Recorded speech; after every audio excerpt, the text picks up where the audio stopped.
పెళ్ళైనా పండగైనా వేడుక ఏదైనా పట్టు చీరల ప్రత్యేక వేదిక వారాహి సిల్క్స్. ఒకటండి, ఇందాక మీరు చెప్పారు మీకు అక్కడ సామాజిక వర్గపరంగా కొంత వివక్ష చూపించారు, అంటే డిస్క్రిమినేట్ చేశారు, మిమ్మల్ని అనుమానించారు అనేది చెప్పారు విజయసాయిరెడ్డి ఇటువంటి వాళ్ళు. కానీ మనం కొడాలి నాని కావచ్చు, వల్లభనేని వంశీ కావచ్చు, వాళ్ళు కూడా నాయకుడిని మెప్పించడానికి అట్లా మాట్లాడి ఉంటారా, నిజంగానే మాట్లాడి ఉంటారా? మరి వాళ్ళ విషయంలో అటువంటి వివక్ష ఎందుకు ఎదురు కాలేదు? ఇది ఒక హిప్నాటిజంలా ఉంటుందండి. జగన్మోహన్ రెడ్డి గారి దగ్గర వ్యవహారము అదే అత్యంత ప్రమాదకరమని ఎందుకు మాట్లాడుతున్నాము అని అంటే,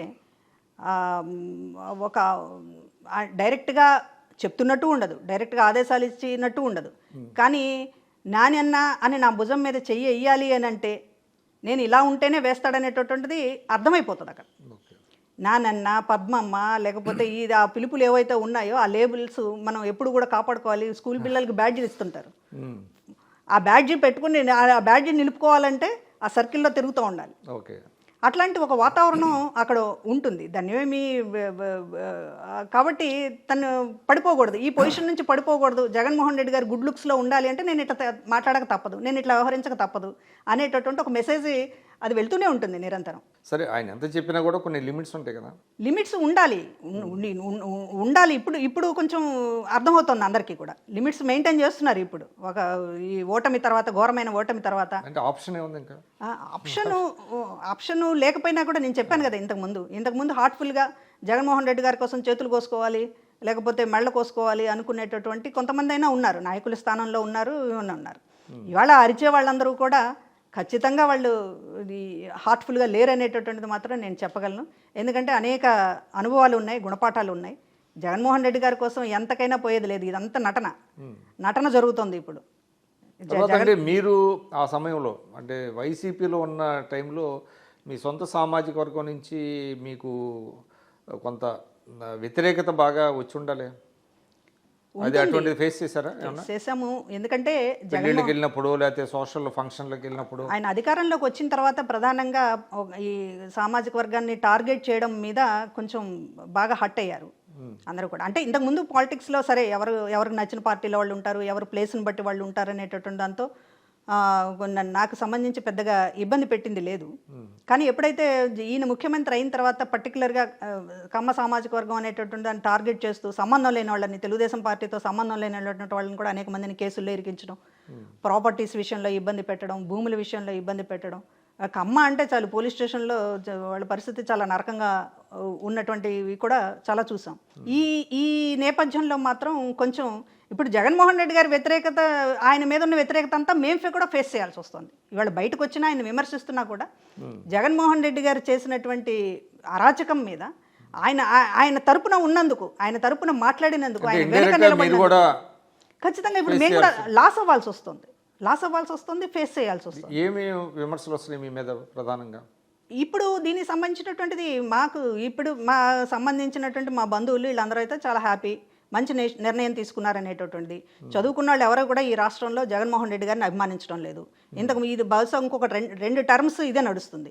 ఎవరైతే ఇవాళ కూటమి ప్రభుత్వం వైపు నిలబడి ఉన్నారో ఈ ఓటు బ్యాంక్ అనేటటువంటిది, వీళ్ళు ఖచ్చితంగా నేను మంచి డెసిషన్ తీసుకున్నాను, మీకు సరైనటువంటి ప్లేస్ రాజకీయాల్లో ఉండాలి, మీలాంటి వాళ్ళు రాజకీయాల్లో ఉండాలి, కొంత పొరపాటు జరిగింది, ఆయన వైపు నిలబడ్డారు, దాన్ని ఇప్పుడు సరిదిద్దుకుంటున్నారు, మీకు భవిష్యత్తు ఉండాలనేటటువంటిది హృదయపూర్వకంగా ఆశీర్వదిస్తున్నారు. కానీ జగన్మోహన్ రెడ్డి గారికి ఏదైతే 40% ఓటు బ్యాంకు గతంలో ఉందో దానికి సంబంధించినటువంటి దాన్ని ఆ ప్రజలు అర్థం చేసుకోవడానికి సంబంధించి కొంత కూటమి ప్రభుత్వం ఎఫర్ట్ పెట్టాల్సినటువంటి అవసరం ఉంది. ఈ ఓటు బ్యాంకు మీకున్న ఓటు బ్యాంకు అది చెక్కు చెదరదు, అదే ఎలాగో ఎప్పుడూ ఉంటుంది. కానీ ఇవాళ జగన్మోహన్ రెడ్డి గారి వెనక ఉన్నటువంటి ఓటు బ్యాంకు సంబంధించి ఆయన ఇంకా మాయ చేసేటటువంటి, మోసం చేసేటటువంటి ప్రయత్నం కొంత సక్సెస్ అయ్యేటటువంటి పరిస్థితి కనపడుతుంది. కాబట్టి ఎందుకు అది జరుగుతుంది అనేటటువంటిది ఎక్స్పోజ్ చేయాల్సినటువంటి అవసరం ఉంది. ఇతని నటన జరుగుతోంది కానీ ఇవాళ దాన్ని బలహీనపరచాలి. అతనికి ఉన్నటువంటి బలాలను బలహీనపరచకుండా అతను ఇంకా అయిపోయింది ఆయన పని అనేటటువంటి అనుకోవడానికి కూడా లేదు. ఇవాళ నేను చెప్తున్నది ఏంటంటే పేద ప్రజల్ని అడ్డం పెట్టుకుని, పేద ప్రజలకు సంబంధించి ఎవరూ చేయనట్టుగా నేను చేశాననేటటువంటిది ఆయనగా చెప్పుకొని పేద ప్రజల్ని ఇంతగా అమ్మకానికి పెట్టినటువంటి నాయకుడుగా ఇవాళ ఆయన ఎక్స్పోజ్ చేయాల్సినటువంటి అవసరం ఉంది. ఆయన అడ్డం పెట్టుకుని ప్రజలను అడ్డం పెట్టుకుని అధికారంలోకి వచ్చి వాళ్ళకి సంబంధించింది ఏదో కొంత చేస్తున్నాననేటటువంటి పేరుతోటి మొత్తం రాష్ట్రాన్ని దోపిడీ చేయడం అనేటటువంటి ఈ స్థాయిలో దోపిడీ చేయడం, అవినీతి అనేటటువంటిది ఏ ప్రభుత్వంలోనైనా కొంతమంది ఆఫీసర్లు కావచ్చు, కొంతమంది కింది స్థాయి నాయకులు కావచ్చు, కొంత జరుగుతుంది. దీనికి సంబంధించినటువంటి దాన్ని మనం ఏదో ఒక పార్టీ ప్యూర్గా ఉంది అనేటటువంటిది కాదు, ఎవరు కూడా అనుకోరు. కానీ ఇంతగా ప్రజలను అడ్డం పెట్టుకుని దోపిడీ చేసేటటువంటి పరిస్థితిలోకి వచ్చిన తర్వాత ఎందుకు ఉపేక్షించాలి అనేటటువంటిది ఈరోజు మేమందరం కూడా ఆలోచిస్తున్నటువంటి విషయం. జగన్మోహన్ రెడ్డి గారు నాకు అన్యాయం చేశారు, లేకపోతే నాకు సంబంధించినటువంటి సరైనటువంటి స్థానంలో ఉంచలేదు అనేటటువంటిది అదొక రకమైన, అది ఒక పార్ట్ మాత్రమే. దానికంటే కూడా ఎక్కువ ఆగ్రహం పేద ప్రజలను అడ్డం పెట్టుకున్నావు నువ్వు. పేద ప్రజలను అడ్డం పెట్టుకుని రాష్ట్రాన్ని మొత్తం కూడా దోపిడీకి ద్వారం తీసావు కనుక మాకు అత్యంత కోపం. అలాగే చంద్రబాబు నాయుడు గారి మీద మాకేం పర్సనల్గా ఉండదు. ఇప్పుడు మీరు అన్నారు 99లో అసలు ఆయన ఎప్పుడు కలిసింది లేదు. 1999లో ఒక గ్యాంగ్ రేప్ ఇన్సిడెంట్ మీద చంద్రబాబు నాయుడు గారిని కలిసాం. ఆ రోజు ముఖ్యమంత్రిగా ఉన్నప్పుడు మేము ఒక ఉమెన్ లీడర్స్ టీం 7 అప్పుడు రాజమండ్రి ఎమ్మెల్యే గోరెంట్ల బుచ్చయ్య చౌదరి గారి నాయకత్వంలో కలిసాం. ఎందుకు కలిసామంటే ఆ గ్యాంగ్ రేప్ ఇన్సిడెంట్ మీద ఆ నిందితుల్ని, మా ఉమెన్ లీడర్స్ని అందరినీ అరెస్ట్ చేసి ఒకే రోజు పోలీస్ స్టేషన్లో పెట్టారు ఒక రాత్రి అంతా. దాని మీద చాలా అసలు జిల్లా అంతా కూడా చాలా ఫైర్ అయింది. అసలు ఇది ఏమన్నా అర్థం ఉందా అని, అదే పోలీసుల పొరపాటు అది. అప్పుడే ఏబి వెంకటేశ్వరరావు గారు ఎస్పీగా వచ్చారు అక్కడ, ఆయన డిపార్ట్మెంట్ నుంచి సారీ చెప్పారు. అప్పుడు చంద్రబాబు నాయుడు గారి దగ్గరికి వెళ్ళి ఈ కేసు విషయంలో జరిగినటువంటి తీరు, ఈ డిపార్ట్మెంట్ వ్యవహరించినటువంటి తీరు దాని మీద కంప్లైంట్ చేసాం. ఆ రోజే చంద్రబాబు నాయుడు గారిని కలిసాం. ఆ తర్వాత మళ్ళీ ఈ మధ్య విజయవాడలో ఒకసారి హాస్పిటల్లో మళ్ళీ ఒక హాస్పిటల్ ఇన్సిడెంట్ కొంచెం మీకు ఎంబరాసింగ్ గానే ఉంటుందా? ఎప్పటికైనా కొంచెం ఇబ్బందికరమైనటువంటి విషయమే. ఆ రోజు జరిగినటువంటి సందర్భంగా మాట్లాడుతూ ఇటీవల అవసరమైతే ఆయనకి క్షమాపణ చెప్పడానికి సిద్ధంగా ఉన్నానని అన్నారు. కలుస్తాను, ఖచ్చితంగా కలుస్తాను. క్షమాపణ చెప్పాల్సినటువంటి బాధ్యత అవసరం. రోజు ఏం జరిగిందంటే యాక్చువల్గా ఆ రోజు అంటే చంద్రబాబు నాయుడు గారు మధ్యాహ్నం వస్తారు అని చెప్పి తెలిసింది హాస్పిటల్కి. అంతకు ముందు రోజు నేను వెళ్ళడానికి ప్రయత్నం చేస్తే టెస్టులు అన్నీ జరుగుతున్నాయి అని చెప్పి ఇక్కడ డిపార్ట్మెంట్ హాస్పిటల్ సిబ్బంది కొంచెం టైం తీసుకోమని చెప్పారు. టెస్టులు జరుగుతున్నాయి, వెంటనే ఇప్పుడు మేము ఆమెను ప్రజెంట్ చేయలేము అనేది. సరే, చంద్రబాబు నాయుడు గారు మధ్యాహ్నం వస్తున్నారు కదా అని నేను 11 గంటలకి హాస్పిటల్ దగ్గరికి వెళ్ళాను. వెళ్ళే టైంకి అక్కడ కొంచెం అదే టైంకి ఆయన రావటము, కొంచెం కాన్ఫరెన్సేషన్ జరిగింది. సరే, అక్కడ ఉన్నటువంటి కొంచెం ఒక లీడరు కొంచెం నన్ను దూషించడం, చంద్రబాబు నాయుడు గారు కూడా నిర్గాంతపోయారు ఆ మాటకి. ఆయన కూడా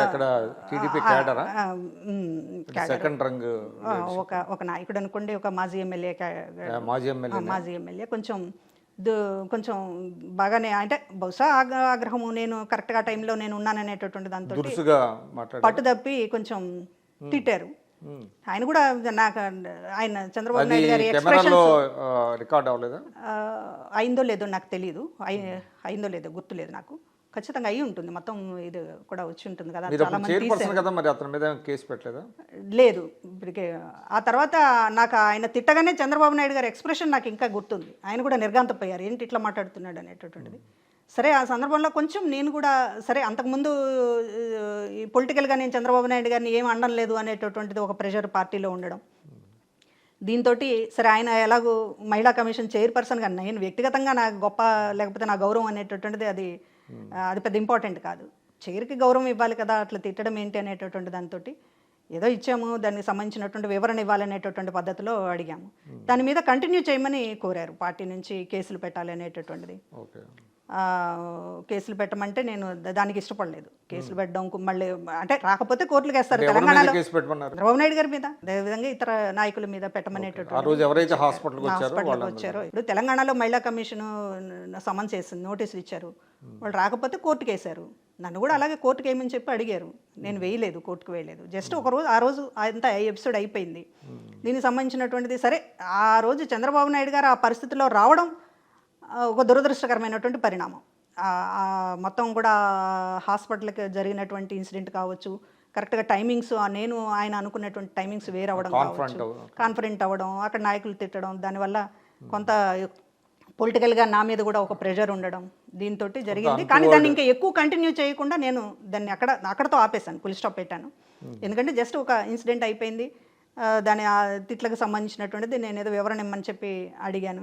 దానికి సంబంధించింది ఇప్పటికీ కూడా నేను అదే క్లియర్గా చెప్పాను. సరే, ఏదైనా చంద్రబాబు నాయుడు గారికి సంబంధించినటువంటి ఆయన పెద్దరికానికి గౌరవం ఇవ్వాల్సినటువంటి అవసరం ఉంది.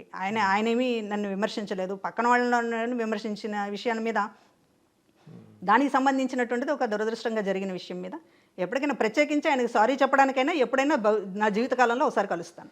అడిగారు ఏమైనా అపాయింట్మెంట్?